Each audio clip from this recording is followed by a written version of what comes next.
Bueno, continuamos entonces con el módulo 5 o clase 5, monitoreo y evaluación de relaves. Vamos a ver ahora lo que son indicadores de riesgos y vulnerabilidad. La evaluación integral de los riesgos asociados a los depósitos de relaves requiere establecer indicadores cuantificables que permitan identificar condiciones de vulnerabilidad y anticipar posibles escenarios de falla. Los indicadores de riesgo no solo deben considerar aspectos estructurales como la estabilidad física, eh, sino que también la potencial movilidad de contaminantes hacia el entorno. En este contexto, destacan tres dimensiones críticas, que son la estabilidad geotécnica del depósito, la potencialidad de generación de drenaje ácido y lixividad contaminante, y la proximidad a elementos sensibles del entorno, como cuerpos de agua y comunidades. Cada uno de estos indicadores aporta al diseño de estrategias preventivas y de priorización de acciones de mitigación. La combinación de estas variables permite instituir mapas de riesgo especialmente explícitos y sistemas de alerta temprana fortaleciendo la gobernanza ambiental de los residuos mineros. Entonces tenemos como índices de riesgo índice de estabilidad geotécnica, relación entre los esfuerzos actuales y la resistencia disponible. También tenemos índice de riesgo de lixiviación, que es basado en el potencial de liberación de metales y también la proximidad de cuerpos receptores y comunidades. Incluye mapeo de distancias críticas, rutas de escorrentía, dirección de flujo subterráneo y exposición poblacional. Si hacemos una tabla comparativa entre los tres, tenemos que para el índice de estabilidad geotécnica necesitamos considerar la altura del depósito, la inclinación de los taludes, la presión de los poros, resistencia al corte, nivel freático y aceleración sísmica. ¿Cómo se calcula esto? Mediante relación entre esfuerzo resistente y esfuerzo actuante, análisis con métodos como Bishop, Jambu o elementos finitos en condiciones estáticas y pseudoestáticas. Como aplicación en gestión de riesgos, determina el factor de seguridad estructural del depósito, define necesidad de reforzamiento o alerta temprana. También tenemos para el índice de riesgo y lixiviación, como variables consideradas el pH del sistema, el potencial ácido generado, el pH y la capacidad de neutralización, el NP.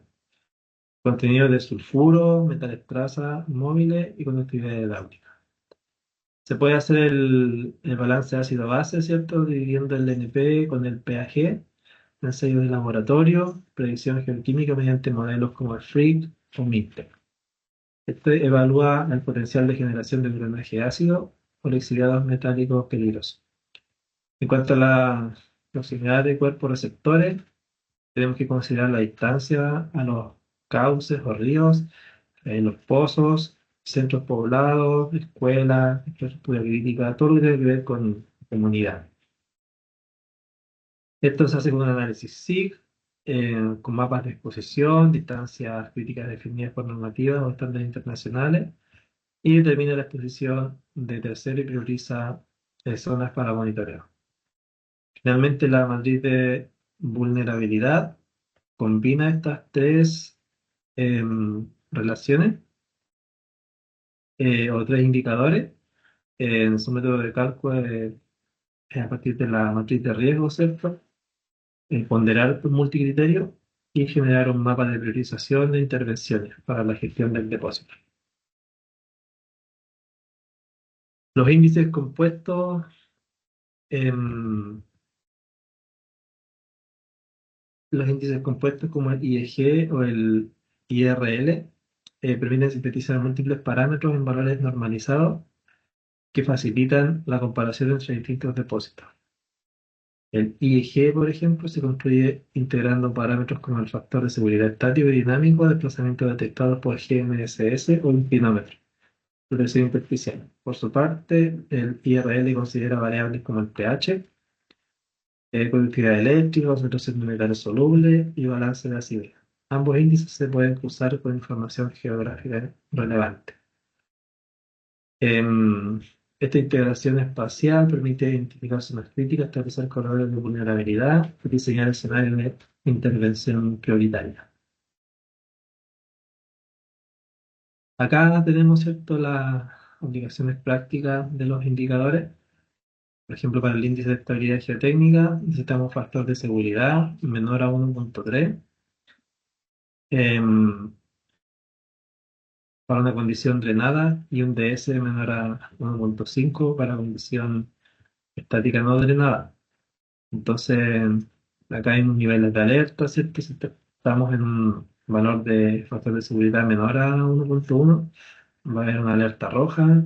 Si es entre 1.1 y 1.3, va a haber una alerta amarilla. Si es mayor a o igual a 1.3, una alerta verde. ¿Cuáles son las medidas recomendadas, ¿cierto? Cuando tenemos alerta? Activación del sistema de alarma temprana, análisis estructural de emergencia, restricción de operación. Para los índices de riesgo, ¿cierto? Tenemos el potencial de neutralización, el NP, y el potencial generador ácido, que es el pH. Tiene que ser menor que 1 o un pH menor a 4. O sea, ahí, ¿cierto? Ese sería el umbral. La conductividad también, si es mayor a 5000 eh, milisiemens por centímetro, y los metales de esmalto mayor a los límites normativos. Entonces, considerando el pH, por ejemplo, es rojo cuando el pH es menor a 3.5, amarillo cuando está entre 3.5 y 5, y verde cuando tenemos condiciones neutras. ¿Qué medidas se recomiendan? Encapsular, mezclar con metales neutros, monitoreo intensivo, instalación de barreras, geológica. En cuanto a la proximidad a los cuerpos receptores, si estamos a menor a 500 metros de los cauces, em, a cauces permanentes, o menor a 1000 metros centros poblados. Alerta roja si está menor a 250 metros, amarilla si está entre los 50 y 1000 metros, y verde mayor a 1000 metros. ¿Qué medidas se recomiendan? Reforzar con diques, instalar canales de desvío, reubicación de estructuras vulnerables. También incluyamos el material particulado, el PM10, por ejemplo, si es mayor a 150 miligramos por metro cúbico en promedio horario. Si es mayor a 200 miligramos por metro cúbico sería alerta roja, entre 100 y 200 alerta amarilla, y menor a 100 miligramos por metro cúbico sería verde. Entonces, medidas recomendadas: nebulización, aplicación de supresores, recubrimiento superficial, reducción de tránsito vehicular en zona seca. Análisis del ciclo de vida, em, desde la generación hasta el post-cierre. Bueno, el análisis, ¿cierto? Tiene que hacerse desde la generación, donde tenemos etapas iniciales, ¿cierto? Como conducción, explotación y espesamiento. Después el transporte, ¿cierto? El sistema hidráulico o mecánico. La disposición, tendríamos los tranques, ¿cierto? Los depósitos pesados, redes filtrados. Monitoreo, ¿cierto? Donde tenemos la instrumentación, mantenimiento en operación. Y por último el cierre. ¿Qué hacemos? En la revegetación, analizamos los drenajes pasivos, los sellamos. Para la generación, ¿cierto?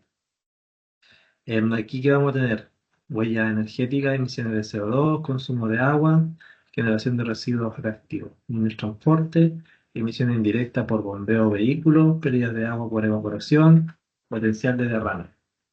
¿Qué puede pasar en la disposición? Que puede haber un riesgo de drenaje ácido, emisión de partículas eh, PM10 o PM2.5 y oxidación de metales.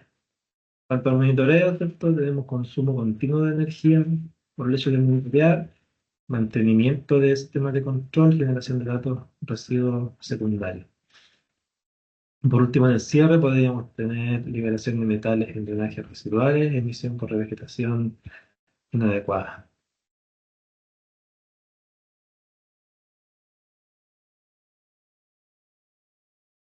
Para implementar una evaluación del ciclo de vida em, robusta, hay diversas herramientas que permiten modelar y cuantificar impactos, entre ellas, por ejemplo, CIMAPRO.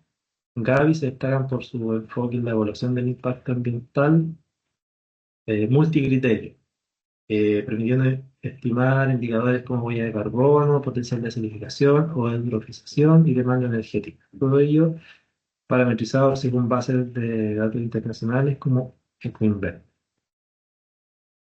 Em, OpenLSA, en más específico, permite la personalización de modelos según procesos de beneficio y disposiciones particulares, integrando datos primarios de sitios como el HEC Chemistry o Medicine. Eh, Aunque estos están diseñados para simulación de procesos metalúrgicos, se integran como fuentes de datos para etapas específicas como el consumo de energía, el reactivo de la flotación o espesamiento, que son cruciales para el balance de masa y energía en la evaluación, ¿cierto?, del ciclo de vida. Tenemos también otras plataformas, em, por ejemplo, el HydroGeosphere, que es un modelado hidrogeológico para el transporte y el flujo, y me sirve para simular la interacción entre el agua y el subsuelo. También está OLSIM, que simula riesgos, almacenamiento y procesos dinámicos. Aplicación de relaves, evaluación de estabilidad, riesgo y respuesta a eventos extremos. Entonces, ¿qué datos se requieren para una evaluación de ciclo de vida? Consumo energético por tonelada procesada, emisiones de CO2 en kilogramos de CO2 por tonelada, consumo de agua fresca, tasa de recirculación y cantidad de aditivos químicos. ¿Qué es la modelación predictiva ambiental en relaves mineras? Es un conjunto de técnicas que permite simular y anticipar la evolución de los impactos ambientales por los depósitos de relave, considerando variables hidrológicas, geoquímicas, geotécnicas, bajo diferentes escenarios, que pueden ser temporales o climáticos. Como objetivo, ¿cierto? Predice el comportamiento a largo plazo del depósito, evaluar riesgos asociados al drenaje ácido, instabilidad física o infiltraciones contaminantes y optimiza el diseño de medidas de remediación.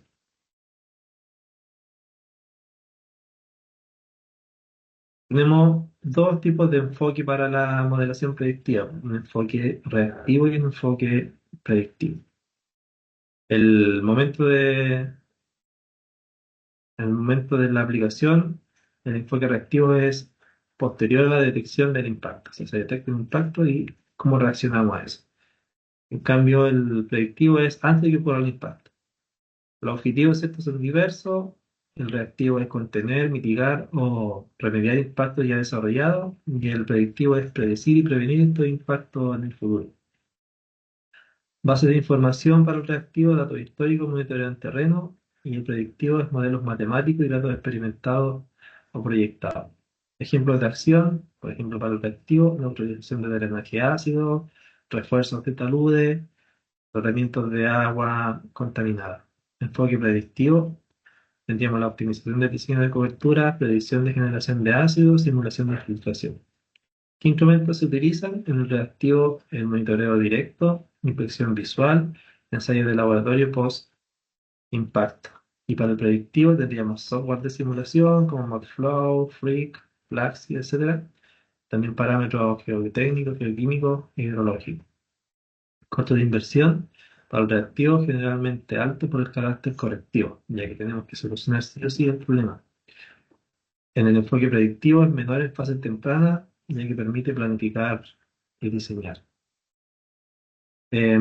Capacidad de anticipación, cuando es reactivo, tienen una anticipación baja o nula. Ya ocurrió el evento. En el predictivo es alta porque permite análisis de escenarios futuros. Entonces, si podemos predecir lo que va a suceder, ya podemos tomar acciones anticipadamente.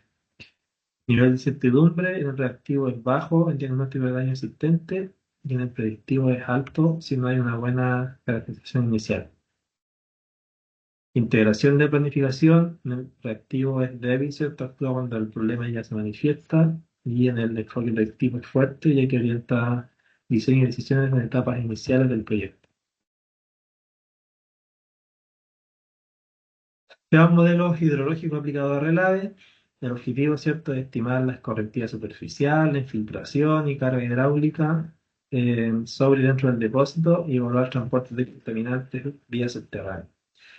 Tenemos dos tipos comunes que son los deterministas y los estocásticos, y los parámetros claves son la conductividad hidráulica, porosidad efectiva, gradiente hidráulico, curva de retención y condiciones climáticas, precipitación y evapotranspiración. Si comparamos ambos, por ejemplo, para infiltración de agua, en el determinista, em, vamos a usar un valor fijo de conductividad hidráulica en todo el perfil. En cambio, en el estocástico va a haber un uso de una distribución que puede ser logaritmo, una distribución logarítmica de actividades obtenidas en campo. En estabilidad de talude, en el modelo determinista, calculando un único factor de seguridad, acabamos de dar una distribución de probabilidad de FS bajo variación de parámetros de fricción y cohesión. En el drenaje ácido vamos a tener simulación con tasa promedio de oxidación de pirita en un modelo determinista y en un modelo estocástico, digamos, de simulación con rango de tasas basado en heterogeneidad y mineralogía. Mencionamos ambos los deterministas y estocásticos. Definamos qué es lo que son. Los deterministas simulan procesos con parámetros fijos y relaciones matemáticas exactas. No consideran incertidumbre, tenemos una entrada y tenemos una salida. Si queremos medir la concentración, vamos a tener la concentración. Son útiles cuando el sistema está bien caracterizado. Entonces, modelos que trabajan con esto, por ejemplo, el ModFlow para flujo subterráneo, HELP para balance hídrico y el SlowStarView para estabilidad. En cambio, los estocásticos incorporan variabilidad natural, incertidumbre en los parámetros, producen resultados en forma de distribuciones o rangos probabilísticos, requieren análisis estadístico y mayor cantidad de datos y son útiles para análisis de riesgo y predicción bajo incertidumbre. Entonces, el determinista es fijo y se puede reducir, el estocástico es aleatorio y variable. En los resultados, el determinista es un único por conjunto de datos y acá podemos distribución de posibles resultados. Incertidumbre no se considera un determinista y acá en el estocástico sí. En los requisitos de datos acá es moderado, acá es alto. Ejemplo, entonces, el determinista MobFlow ya lo habíamos mencionado y en el estocástico simulaciones de Monte Carlo, análisis probabilístico con efecto.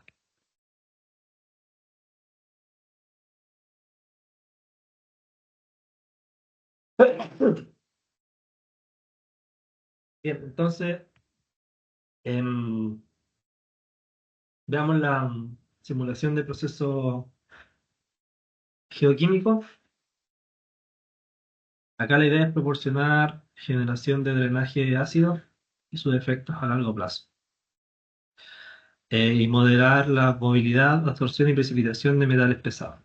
Entonces, los software comunes para procesos geoquímicos son el Freak, Mintech, GeoChemist, Workbench. Procesos modelados, oxidación de sulfuro, disolución de carbonato, complejación, absorción, precipitación, importancia del pH y especiación química y capacidad de neutralización. Por ejemplo, para un modelo Freak, em, vamos a tener condiciones iniciales, entrada y salida. Tenemos un pH inicial, un potencial, temperatura, presión parcial, y como salida vamos a tener un pH final, un potencial final y un estado óxido-reducción. Composición del agua, vamos a tener concentraciones de iones inicialmente y después va a haber una especiación química. Actividad iónica y coeficiente de saturación. Mineralogía reactiva, vamos a definir fases minerales como pirita, calcita o etita. Y en la salida vamos a tener disolución o precipitación neta por fase, balance de masa.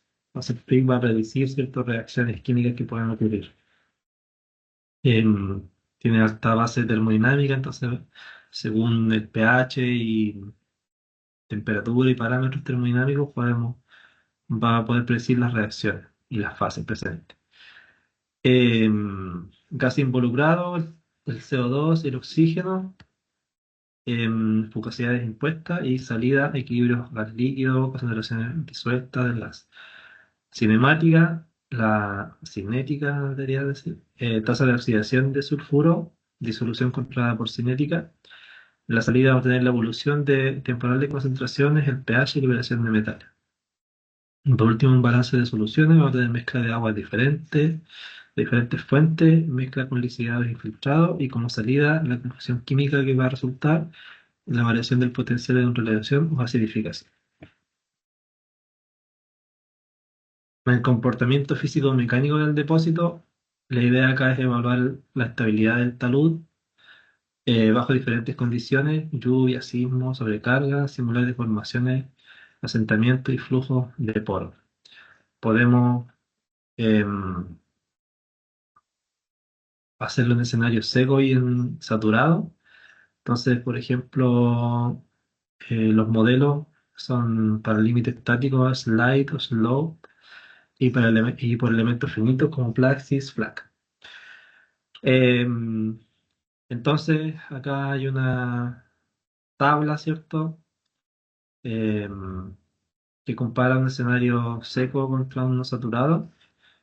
En la condición del depósito, el seco tiene un contenido de humedad bajo, sin presencia significativa de agua libre, y un saturado va a tener poros saturados con agua, posible presencia de presión intersticial elevada. La presión en los poros es casi nula en el seco, es alta en el saturado.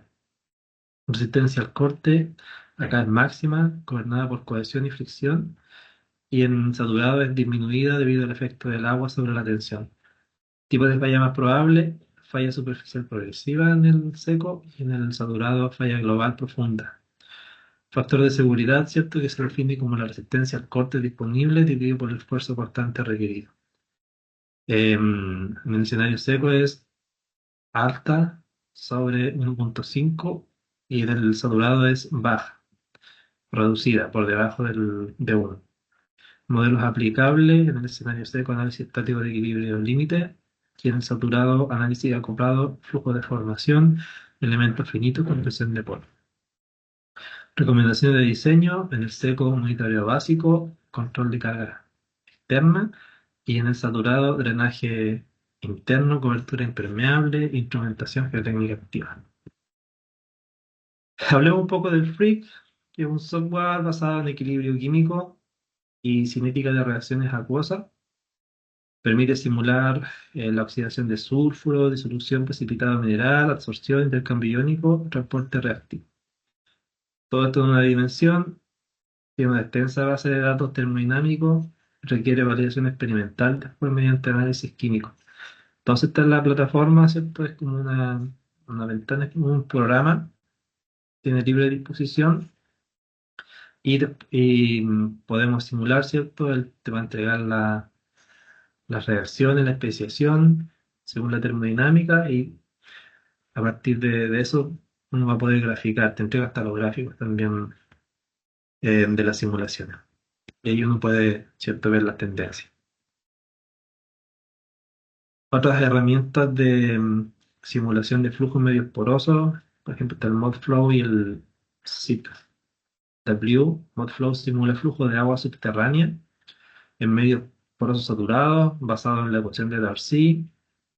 En cuanto a la entrada, va a tener la geometría, la malla hidráulica, el cable hidráulico, funciones de borde, niveles piezométricos. Y la salida va a tener un mapa de equipotenciales, flujo y gradiente.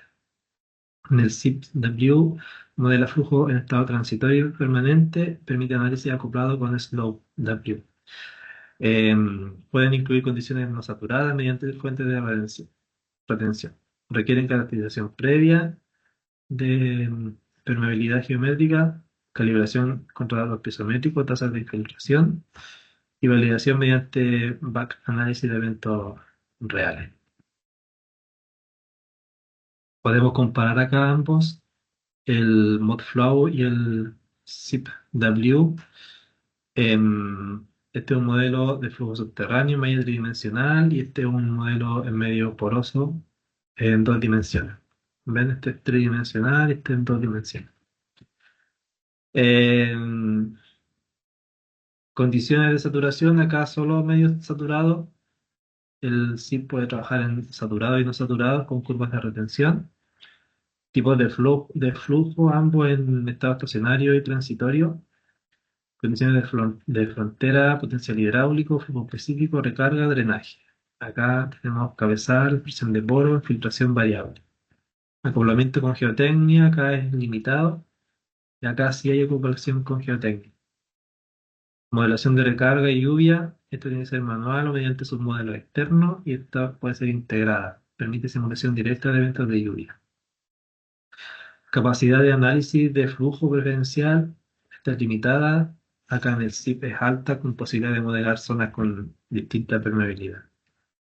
Y por último, aplicación en Relave. En el Modflow es evaluación de flujo profundo, interacción con acuífero.